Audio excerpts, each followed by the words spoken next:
Wonderful. All right. Today we're going to go with naturalness. Uh,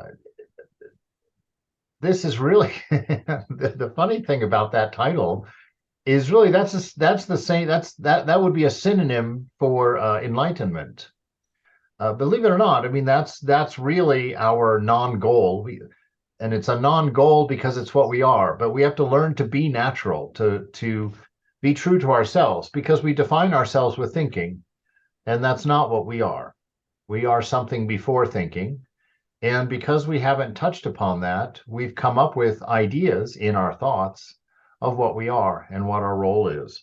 And so we're unnatural as long as we're in that state because all of our motions are calculated and aligned with cause and effect. And they are their impetus is not our self. Their impetus is a line of thinking or a state of mind. And so our activities are conjured from from thoughts dredged out of the past, and we act accordingly. And so we are not who we are. We are not authentic. We are not natural. And so this whole endeavor, it's such a funny setup. I love it. That Divine Mother is trying to teach us to be ourselves, to be who we are, and to stop taking on wrong ideas of what we are that cause us a great deal of suffering. Because in that state, we don't act out of nature. We act out of imagination. We act out of either something that happened in the past or some longing for the future or some sense of lack in the now. And all of those conditions are unreal and are not existent. And so we suffer for it and we wonder why they don't fulfill us. And the straightforward reason is because they don't exist. They don't exist. This thought, this idea of you that you've conjured from thinking, just a bundle of thoughts. And so there's no reality there. And all of the things that come out of that bundle of thinking are also based on thinking and are also creating more thinking, but thoughts are not the real. They are they're like body heat of God, really. Existence. Uh, well, existence and sense bring up thoughts. Combination of existence and senses. And those senses then connect with experiences or with past. And they bring up an idea. And that idea, if you think it's your idea, you'll be interested in it. And you'll use that idea to bring up another idea related, a similar idea, or a part of that group idea. And you'll collect a few of those together and you'll be in a state of mind from which you're interpreting things. And so we're going to read, I'm assuming, if I remember from this chapter, that he's going to be talking about returning to spontaneous life, spontaneous being natural. All right, he says, moment after moment, everyone comes out from nothingness. This is the true joy of life.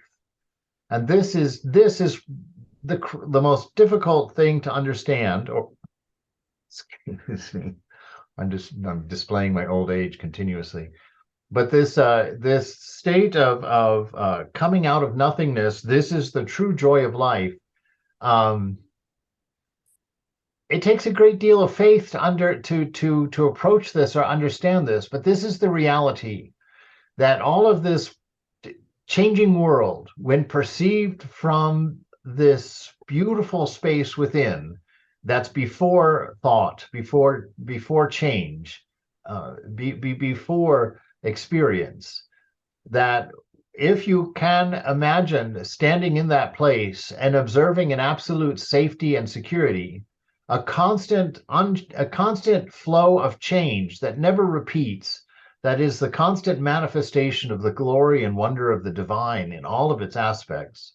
And you, in that state, are aware of it as such and see it as such, that to see this prism of divine love, this ever-changing kaleidoscope of divine wisdom, playing itself out in every sensual intake as you stand there in this space, is what causes or inspires is a better word, because it's not a time thing. It inspires ecstasy. Just a jaw-dropping, eye-popping, sense-overwhelming, mind-silencing wonder of the purest and deepest areas that you are able to experience.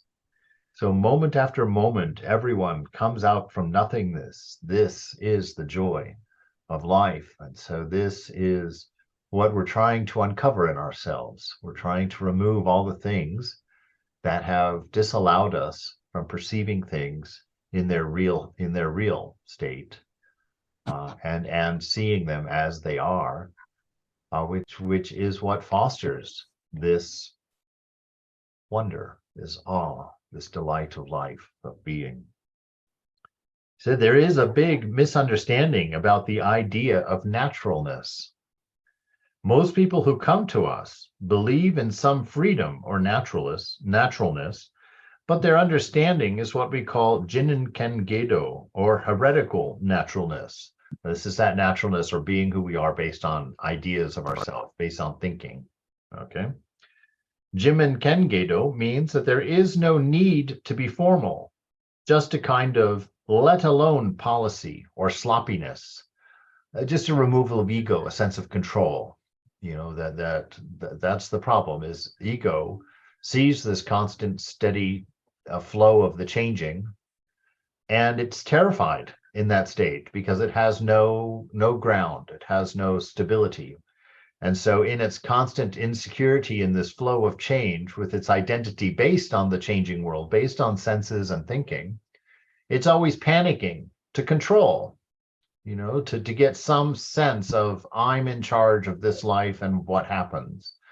And, you know, as long as we're kind of in a general space, in general, we can kind of get along in the world because occasionally our will and the will of the divine line up and something happens and we're convinced we did it. And now we know we're in charge and we're comfortable for a while. But then when life gets wild, you know, and things start going crazy, if we're in ego sense, we panic. We get full of anxiety about what's going on. Our insecurities come to the top, and we wonder, oh my God, how did I get here? And you just start clamoring for ways of making it stable. That's when, and you just get all caught up in it. And there's a part of you that's laughing the whole time. It's the part that we can't hear, but it's down deep within you, the true self that's actually energizing all of that panic in the mind for fun. That's the Divine Mother playing. You know, she's the one who sits here as you, ever stable, ever pure, ever free, ever blissful, enjoying the fun of life that she's observing through your mind, through your senses, through your life. You're the one, you've created an idea of yourself up here, forgetting that you are her here. You've created this idea of here, and while you're sitting there running around panicking, she's watching you play, and she's having a divine time. She's got that deep roaring, earth-moving laughter happening at both the joy and the pain, you know, because they are the same, and she sees it from the truth, the perspective of understanding. So this naturalness for most people is the heretical happiness, the happiness based on an idea of what we are. But that really the true happiness is a sloppiness. A sloppiness meaning you're able to roll with whatever comes. You are fully present for whatever comes your direction. And from that stability and that knowledge of who you are, and that knowledge of your divine safety, the infinite love that surrounds you, your immortality, the fact that the soul cannot be destroyed, cannot be taken from or added to, knowing that you stand and perceive this wonder of constant, non-repeating change, in a sloppiness, you have no need to control it, no need to direct it, no need to impose something on it, because it represents the perfection as it is. You see it as a kaleidoscope of pure love, of pure wisdom and perfection. And from that perspective, life Ooh. Yeah, from that perspective, I imagine life would be just the greatest joy, the most overwhelming, startlingly wonderful uh, experience of isness. So he says that is naturalness for most people, but that is not the naturalness we mean. It is rather difficult to explain, but naturalness is, I think, some feeling of being independent from everything, or some activity which is based on nothingness. Something which comes out of nothingness is naturalness, like a seed or a plant coming out of the ground. All right, and see this. Uh, this is where we, as a Vedantist, we have a different language of talking about this. So he's talking about coming out of this nothingness, perfectly valid, because the nothingness he's talking about is that one without a second. And that one without a second you might as well call it nothingness because there's no one to observe it. It cannot be observed. And so it does not have parts. And so it cannot be perceived. It cannot be recognized. And so they call it nothingness or nirvana or that great expanse or the immensity. But for us, that is the divine. That is Brahman. And we know that it's nature. The last three words that can be said as you fall into Brahman, this is the way I like to say it, the last three words you'll scream in ecstasy as you run in to fall into Brahman is Satchitananda, existence, love, knowledge, absolute. And boom, you transcend even that. You're one without a second. You're nothingness to the Buddhists, you're God to the Christians, you're Brahman to the Hindus, thou art that to the Advaitists. And so it's this spectacular isness. It's the divine, our beloved mother. When it's active, when we perceive it, it's mother. So like a seed coming out of the ground, and that's exactly how Thakur talks about you. He says, even if you're a pea and you fall into the filth, you're going to grow into a beautiful pea plant. And so you are divine by nature. So as messed up as your life may be for you, as full of confusing change and pain and suffering and horrors and excitements, all of that is just fertilizer. You, that divine seed, are in fact going to grow and sprout into a saint. And from that sainthood, you will see your beloved and find that merging, find that oneness, and surrender your difference for that eternal peace that that passes understanding. Yeah. The seed has no idea of being some particular plant. That's exactly it. You have no idea in our deluded state here. You have no idea that you are some particular plant. And in our case, a divine plant, a plant of God's name.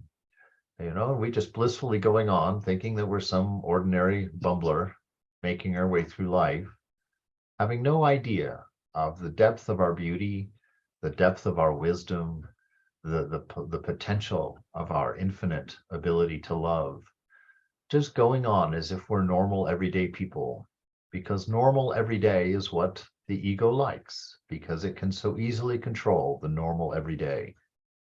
So there is some resistance inside to touching our true nature, because we're convinced that we're something else. And when we feel the soil eroding from underneath that something else, we get grabby, because that's the nature of the ego. We start grabbing onto the things that have given us security or have given us a sense of self, and we start holding on to them. And that's what practice really is preparing us for, by developing our faith and our devotion and our understanding, so that we have the courage to let go of those things. When we feel the faults beginning to erode from under us, we don't do the usual. We don't grab to reestablish. We let go and fall into the unknown, that which cannot be known. And so our practice is to build up that courage, to build up that faith, so that we're not afraid of that. I always talk about that experience in New Zealand. I went Blackwater rafting. Right, I think I told that story many times, like all of them. But in that Blackwater rafting, we were rafting an underground river in a cave. It was pitch black, couldn't see anything. And at one point, it goes off a waterfall. And the team leaders made us climb out of the water and bend over and squeeze that inner tube on our rear ends. And then we would back up to the edge of the cliff, and we were supposed to fall backwards, and he would push at the same time off of a cliff in pitch black, not knowing where we were going. And I tell you, that was a very hard thing to do. I kept changing my place in line, making sure there was always one more person in front of me. And when it came my turn, it was, of course, fun because it was safe, you see, and that's the difference. If you're falling off a cliff like that without knowing or having no idea of what's coming, there's terror in that, right? And you will resist going off that cliff no matter what. But if you can touch the knowledge of the safety, there's a big giant pond at the bottom, there's no rocks, 10 people have gone before you, they're all laughing at the bottom. Then when it's your turn, you kind of clutch that fear, you get that inner tube, and you go and you scream and you hit the ground laughing. That's mature spiritual practice. That's mature spiritual practice. You're falling off the cliff backwards right into Mother's lap, and because of your faith and because of your practice and your openness to the divine and your trust, you fall down with a scream and end up in a terrific roar of laughter, of delight. And so life then happens from that perspective. When you've developed that faith and knowledge that all things work together for good, that you cannot be harmed, that you cannot be killed, nothing can be added or taken. When you understand this about life, when you come to know the nature of your divine self, life is an experience of one just ecstatic, landing in laughter experience after another. So that's why he's saying that this is the true joy of life, to touch this nothingness or this absolute oneness, which is the seed of every thought. So the seed has no idea of being some particular plant, but it has its own form and is in perfect harmony with the ground, with its surroundings. As it grows, in the course of time, it expresses its nature. Nothing exists without form and color. Whatever it is, it has some form and color, and that form and color are in perfect harmony with other beings. And there is no trouble. That is what we mean by naturalness, right? The way I'm coming to understand this, or use it actually in a practical way in my practice, is anytime, how to talk about those things in a good way. You know, when senses arise, because that's the first thing that sort of pulls us out of our center. We pay attention to the senses, and one of two things usually happens. We either resist and push against them if there's something we feel threatened by, or we grab that experience and let it connect to all the previous experiences, like it in the mind, to create a thought about it. And that usually, again, goes to that state of mind, and we've got a desire that comes from it. We want more of whatever has arisen. So we go and we try and manipulate reality to get more of whatever it is. But whatever it is was just a sensation. A sensation is a thought. So there's nothing there. So you're trying to get more nothing. And we get caught up in that. And so what we have to do is when anything arises in the mind, first of all, we have to be conscious of ourselves as watching it. And you say to yourself something like, resist nothing, let it go. And that will allow you to not be caught, because it will not, when you resist something, you come up with a set of thoughts that separate you from yourself to resist that thing, right? So that's where that set of samskaras wakes up and takes your identity. If you're not resisting it and you're desiring it, Then you come up with a set of thoughts about how to grab that, how to acquire that, how to achieve that. And that takes you off of your sense of spontaneous self and puts you into thought self or ego self.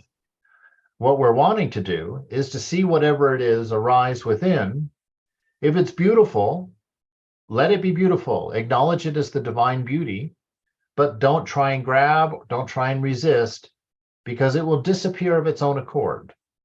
Right? So all of your what Christians would call temptations, these, which is that process of sensation marrying experience, previous experience, and then producing a state of being. That is the process of temptation. If you stay out of it, you don't have to resist it. Our first thing is, I have to be a good, onward Christian soldiers kind of idea, take our breastplate of righteousness and our sword of truth, and we've gone to battle. That never works. If it does work for you, I want to hear about it, but it never works because the problem is not what you're fighting. The problem is that you think there's a you and you think there's another to fight with, and the whole thing is fake. The whole interchange is fake. You have to understand that all of that is just a figment of thought that's happening. You're not in there. You're not either party. Nothing in there is real. And so you suddenly snap back to observer and watch the unreal and get at least a laugh out of having been tricked into thinking that you were part of that fight. But if you can just completely step out of it and observe it and know that it's just all figments happening up here, then you can laugh, have your joy, and it will go just as vapidly as it arrived, from nowhere to nowhere, as the Buddhist would say, from nothingness back to nothingness. That's the nature of thought. It's non-existent. That's why this world is called illusory, because this world is nothing but thought. God has given you a bundle of thoughts, and you thought it was you, and the fun and the terror has gone on ever since. So he says, for a stone or a plant to be natural is no problem. Yeah, it's very easy to be what you are if you're a stone, right? You can't do much about it. But for us, there is some problem. Indeed, there is a big problem. To be natural is something which we must work on. When what you do comes out from nothingness, you have quite a new feeling. For instance, when you are hungry, to take some food is naturalness. You feel natural. But when you are expecting too much, to have some food is not natural. You have no new feeling. You have no appreciation for it. The true practice of Zen is to sit as if drinking water when you are thirsty. You have naturalness. It is quite natural for you to take a nap when you are very sleepy. But to take a nap just because you are lazy, as if it were the privilege of a human being to take a nap, is not naturalness. You think, my friends, all of them are napping. Why shouldn't I? When everyone else is not working, why should I work so hard? When you have a lot of money, why don't I? This is not naturalness. Your mind is entangled with some other idea, someone else's idea, and you are not independent, not yourself, and not natural. Even if you sit in the cross-legged position, if your zazen is not natural, it is not true practice, right?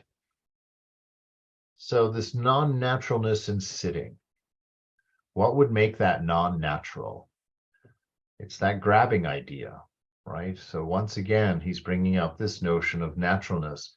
It's the practice of relaxing into your nature, not building an image of what you should be or what you think you ought to be, but relaxing into the truth of what you are and letting go of anything formed in thought, letting go of any condition formed in thought, letting go of the mind completely, standing in the heart in the shrine, in the security of your knowledge of your nature, and watching this wonder, watching this show.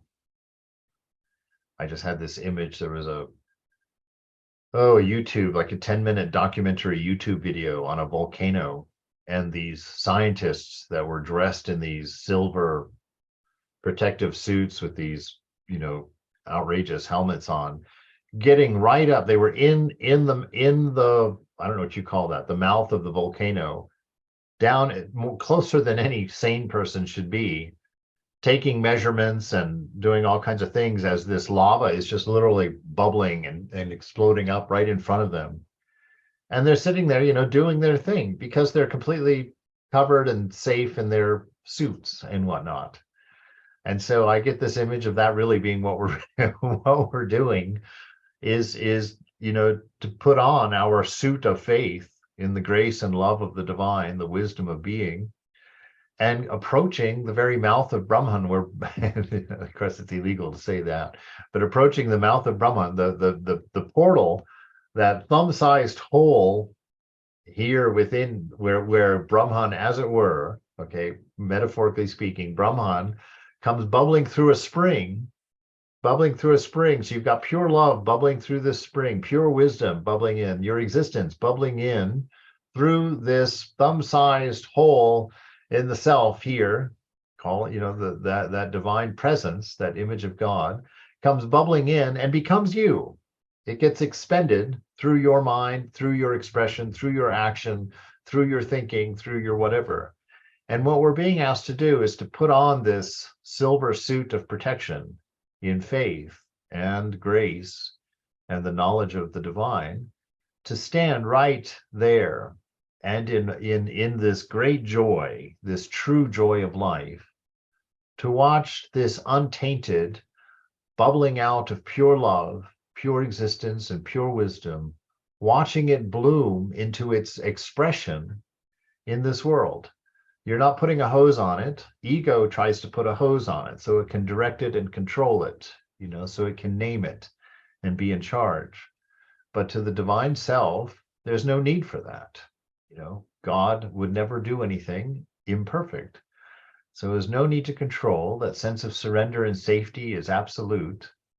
And you just watch in awe as this life force comes out of you and your life becomes the life of a saint, blessing in a constant flow of concern and love and inspiration to relieve suffering and to be what you've always been, and just to sit there in giggly joy with the Divine Mother and to watch this miracle of life happen, and to realize you never had to do anything, you never had to plan anything, you just simply had to accept it and let it go. So even if you sit in the cross-legged position, if your zazen is not natural, it is not true practice. You do not have to force yourself to drink water when you are thirsty. You are glad to drink water. If you have true joy in your zazen, in your practice, well, that is true zazen. Even though you have to force yourself to practice zazen, if you feel something good in your practice, well, that is zazen. Actually, it is not a matter of forcing something on you or not. Even though you have some difficulty when you want to have it, that is naturalness. You see? So it's this spontaneity that he's talking about, getting out of the calculating mind, getting out of the mind that always has to have a reason or a fruit for something. You know, a mind that's always engaged in work in that sense. It's not necessary. You know, our practice is not building. Our practice is not creating. It's discovering. A discovery would be a good word, because discovery implies a pre-existence. So our practice is discovery, and our joy it happens when it's successful. Oddly enough, it's not the joy that we're going for, though. In that very subtle state, because as you progress in spiritual life, your thoughts become significantly more subtle.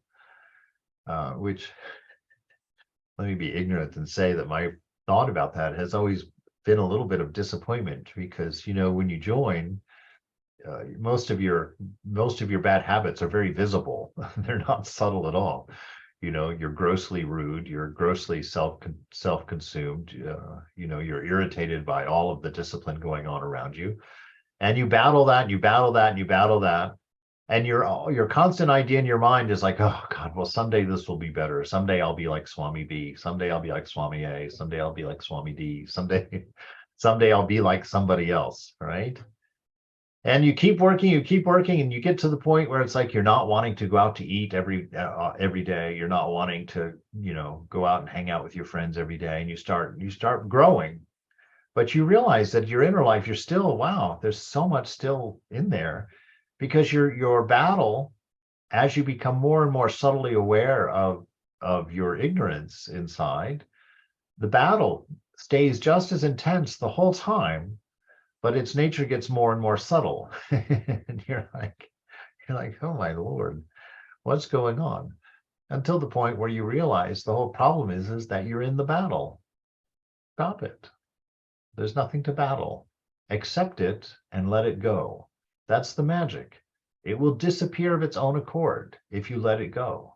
If you do, and the way we grab onto it, if you're wondering, when you're sitting there thinking and things arise, say some beautiful image of someone you love arises in your mind. Beautiful. What a wonderful thing. Someone you love has arisen in your mind, and there's a wonderful warm feeling in the body. Great. Wonderful. You didn't create that thought. It arose out of you. It has nothing to do with you. It just arose, right? And if you can just appreciate it as it arises, it will diminish in the exact same way. But if you identify with it, oh, that's my friend. Oh, I love that person. Oh, I love the way that thing makes me feel. Oh, I love this experience of that thought. Then you grab that thought and you try and hold on to it, and you start thinking of other things that you've done with that person and other experiences that you've had. And then, oh, there's somebody else that comes into the picture who's very similar to that person, and boom, boom, boom. And then you're completely lost in it. And so this idea of acceptance, yes, enjoy the beautiful image of the beautiful person. It's wonderful. Feel the life energy in your body. It's wonderful. Feel the sensuality of life. It's wonderful. All of it, beautiful. But let it go. Don't make it more than what it was. Don't try and develop it to a higher, different state. Let it come, let it be seen, let it be called divine, and let it go. That's really all that's necessary. Everything that arises to you, every thought that occurs to you, every idea that arises in your mind, become aware of it arising. Don't think it's you thinking about what you need to do. Don't think it's you making plans. Don't think that it's you doing anything, or that there's any relationship at all. Just let it be what it is and let it go. Whether it's an anxious thought, whether it's a thought of terror, whether it's a thought of need, desire, a plan, a love, a name, get the idea? Anything. Whatever it is in there, let it come, see it, and let it go. That's all. That's all that's needed for this magic of touching this. What? What are you touching inside? You're nothing. You're becoming aware of this nothingness arising from nothingness within you, and the joy of life that it's leaving splattered all over the place is not the goal, but the wonderful isness. It's not isness. It's not in front of you. It's not behind you. It is you. And that undefined, unidentified, ungrabbed surrender is practice. It's what you have always been. And he says, most people insist on some idea, right? That's that grabbing. You grab onto it, you insist on an idea. Recently, the younger generation talks about love. Love, love, love. Their minds are full of love. And when they study Zen, if what I say does not accord with the idea they have of love, they will not accept it, right? So this is how our identity keeps us chained to our karma, right? We identify with our definition of things, and so we accept and reject according to that idea, but it's always a grabbing or a resistance. And he's talking about coming to a state of acceptance. no resistance and letting it go. So not comparing it to what's already in the mind. Let it come, let it go. You are already everything that you need. They are quite stubborn, You may be amazed. Of course, not all, but some a very, very hard attitude. That is not naturalness at all. Even though they talk about love and freedom or naturalness, they do not understand these things, right? If you're coming from the preconceived, if you're holding on to these ideas in a relative mind, they're going to mean different things to everybody in the room, right? You talk about love, everybody in the room is going to have a different perspective on it. The true perspective will be all of them together. But, everybody in the room will be thinking their watch alone is right. That's the nature of ego. I'm smart, I'm capable, I'm spiritual, I'm knowledgeable. I've had these experiences. I've had these sensations. I've done this much meditation. We have all these things that block us from opening to the isness.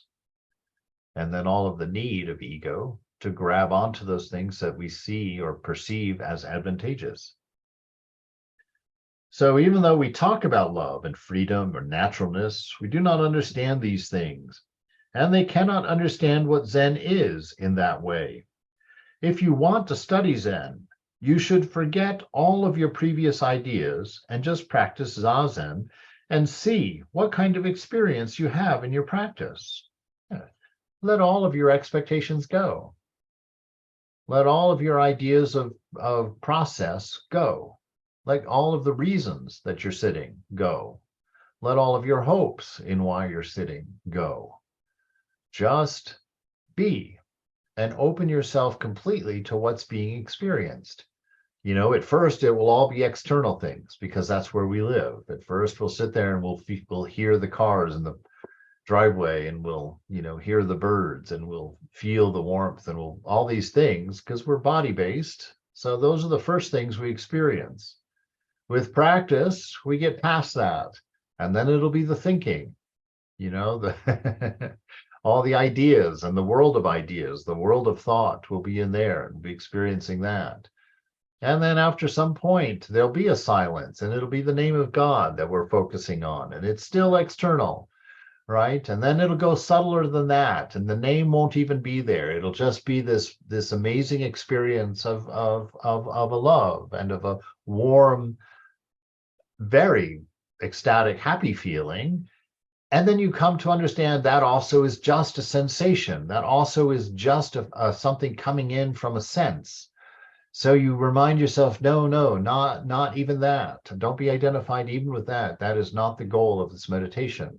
There's an experiencer of that. Who is that experiencer? And that experiencer has no color, so you can't look at it. That experiencer has no form, so you can't put it, you can't touch it, you can't hold it, you can't think about it. You have to keep coming back to this idea that thou art that. You are that which is practicing, which is thinking, which is hearing, which is touching, but you are not any of the sensations. No sensation is real. All sensations are thought. They are the foundations of future thoughts, of additional thoughts. All sensations are just thought. Let them come, be beautiful for their moment, and let them go. And the next image of the divine will show, because they all are symbols of the aspects of God. When you come to start seeing the fact that all of this nonsense of mind is just a series of symbols about your beloved, then you're on your way. You're getting in. You're on your way. You're on your way anyway, but here we are. All right. Whatever you do, this attitude is necessary. Sometimes we say Nyu Nan Chin, soft or flexible mind, right? The mind that's surrendered, accepting. That's what we're talking about. A soft or flexible mind. Nyu is soft feeling. Nan is something which is not hard, and Shin is mind. Nyu Nan Chin means a smooth, natural mind. When you have that mind, you have the joy of life. right? When you have a mind with no expectation, it can't be disappointed. When you have a mind without goals, it cannot be disappointed. When you have no mind that has a set of conditions that are necessary for its happiness, for its contentment, then you don't get annoyed. You don't get angry. You don't get jealous. When you have a mind that's self-contented, you have no desire. You have no need for change. And when you have a mind like that, you have a mind that has no idea of itself. It sees itself as the moment and accepts all that comes and releases all that goes. And in that ever constant change, it sees something that isn't changing, or it doesn't see.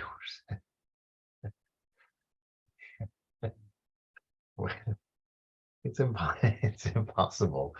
You can't, you in all of that change at the very subtle state, when you come to that place in this practice, you'll get frustrated, and maybe you'll get frustrated because there'll be something nagging you, something that isn't change, something that isn't in the flow, something that is, you don't know,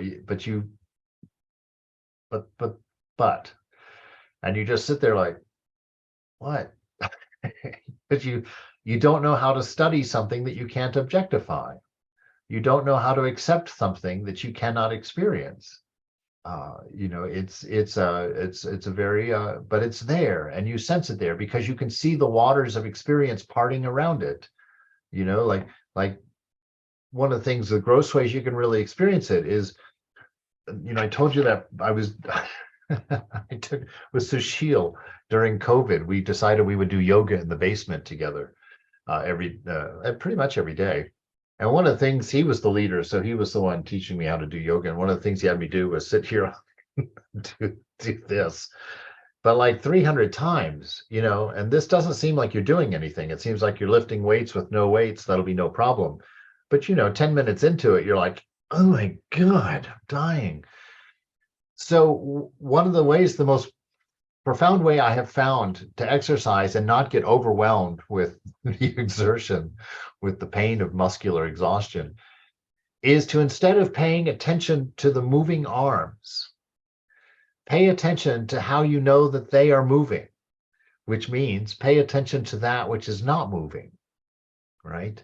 So instead of paying attention to the moving arms, pay attention to the you that is within the moving arms, separate from the moving arms, and observing them move.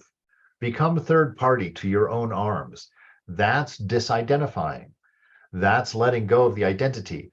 Because if you do this and you think that you're the body, and you're experiencing, because it's you think it's you're experiencing that movement, you're experiencing that exhaustion, you're in it, you're like, oh, stop doing this to me. But if you can do the same thing and not focus on the moving, but focus on you that is watching the movement or experiencing the movement, but you're separate from the arms, and you will find that exhaustion goes away, that you can just tell the arms to keep doing and move your attention elsewhere. And all of that struggle and all of that horror of doing exercise dissipates, and it's a very different experience. And so as you're sitting in your meditations, notice all of the movement, and don't think it's you that has a bad mind. Don't think it's you that's restless. Don't think that it's you that can't meditate. Don't think that anything there has anything to do with you at all.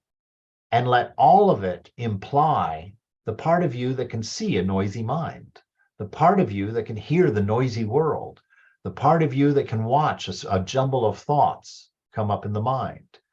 Let all of that change point at you. It's separate and apart from all the change. All that change comes from nowhere, plays its symbol to your watching self, and then dissipates into nothingness. And all of your ideas about yourself are created out of those things that come from nowhere, poof, for a split second, and are gone. That's why there's this constant need for, for anything, for recognition, for appreciation, for love, for power, for enjoyment, for sensuality. You need a constant, steady flow of these things as long as you're identified with them, because you don't exist without them. And to not exist is counter to your nature, and you're terrified of that. So you constantly grab at experience to justify your existence, to name yourself. Unnecessary. Well, it's necessary to prove that it's unnecessary in that catch-22. It's the play of mother. She's laughing. She's having a wonderful time with this, and she's just waiting for you to catch up with the jokes. Just waiting for you to catch one of them, any of them. All right. This naturalness is very difficult to explain. Is that where we are? I don't even know. I put my book down. This naturalness is very difficult to explain, but if you can just sit and experience the actuality of nothingness in your practice, there is no need to explain. That's right, and that's a very important point. There is no need to explain any of these things. Explaining just builds castles of thought in the mind. Let go of explanations. Let go and just see. Just see. It's much simpler than explanations. It's much simpler than philosophy. It's much simpler than religion. It's you, for crying out loud.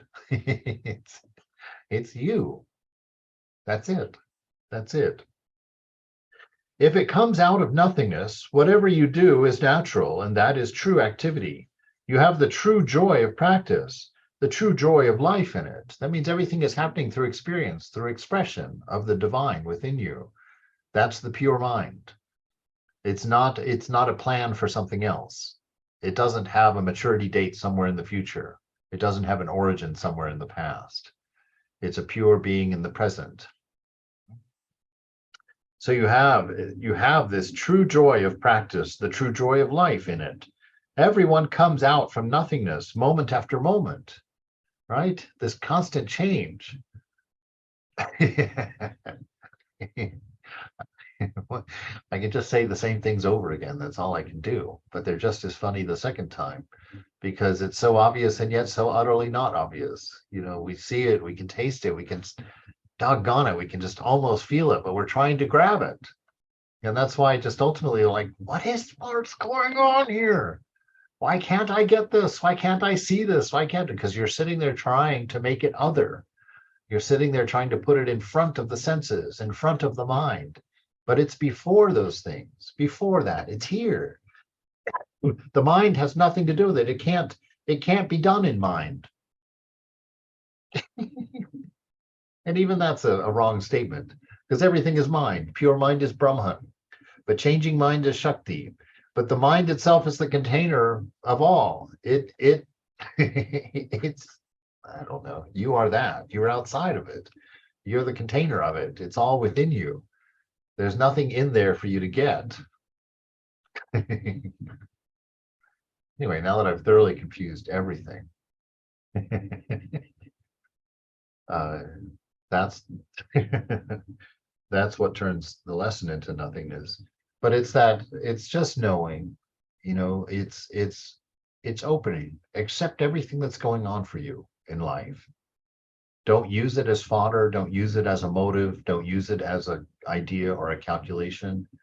Just accept it and let it dissipate. That's the nature of life. Everything comes and goes, you know, everything comes and goes except for you, that which is watching the coming and watching the going. That remains, and its nature is love, purity, bliss, knowledge, existence absolute. And it's implied by everything that changes, but exists only in and of itself. Everyone comes out of nothingness from moment after moment. Moment after moment, we have true joy of life. So we say, Shinku Myo Yu.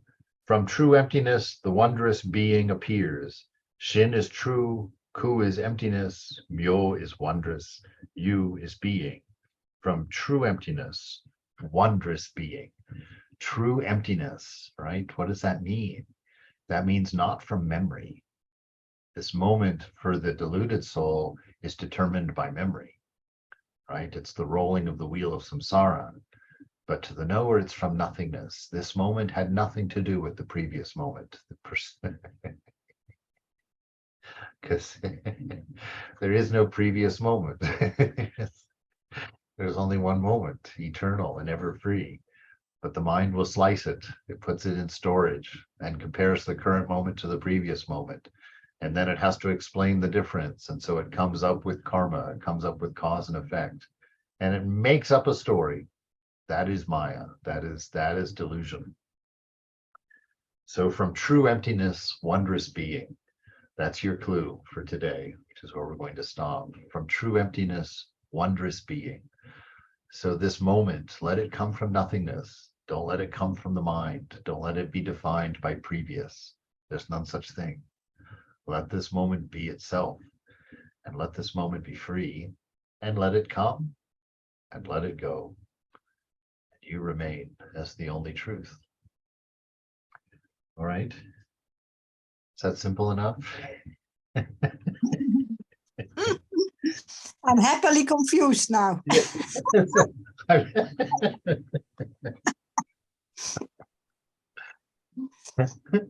That's a wonderful way of putting it.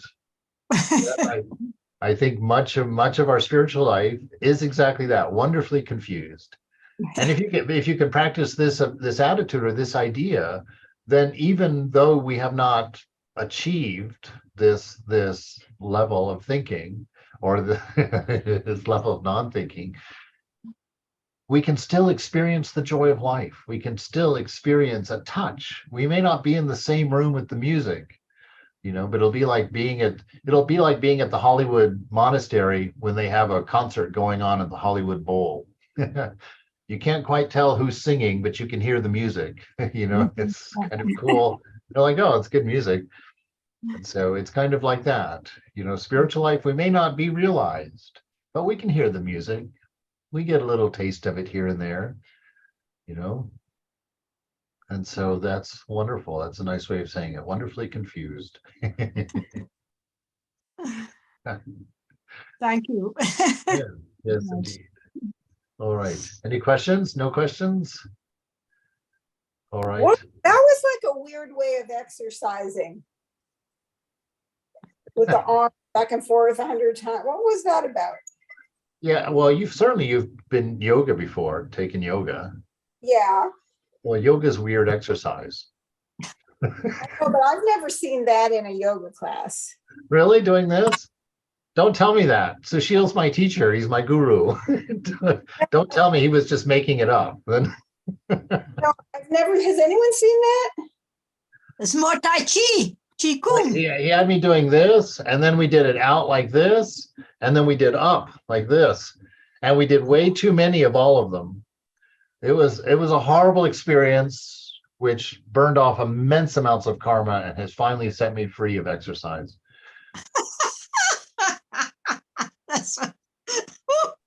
What did you say, Swami? It finally sent you where? I'm finally free from exercise. But you go on hikes, Swami. Yeah, those aren't exercise though. Hiking is practice. I get lost when I'm out there. Oh my God.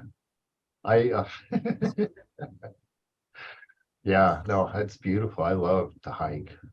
I can walk forever. That rhythm somehow, and just being moving. Nothing, it's like no moss collects on a rolling stone. That's sort of how I feel when I'm walking, when I'm hiking. I love that. It's exactly this practice of what our monk was trying to tell us about this morning. Letting nothing collect. That's the whole idea behind a wandering monk. Just nothing sticks. Every moment is fresh from nothingness. Freedom you are. Yeah. And so hiking to me is like that. You're always new, you're always free. You're just opening one grand, amazing vista after another. And all of them are a name of God, every one of them. And if you can just see it that way and let it go and let room for the next one, just God presenting herself to you over and over and over in an infinitely streaming flow of change, non-repeating newness. That is Mother. All right, that's a good place to go. Be well. Chema, thank you. Yes, indeed. Thank you, Swami. Certainly. Farewell, Mick.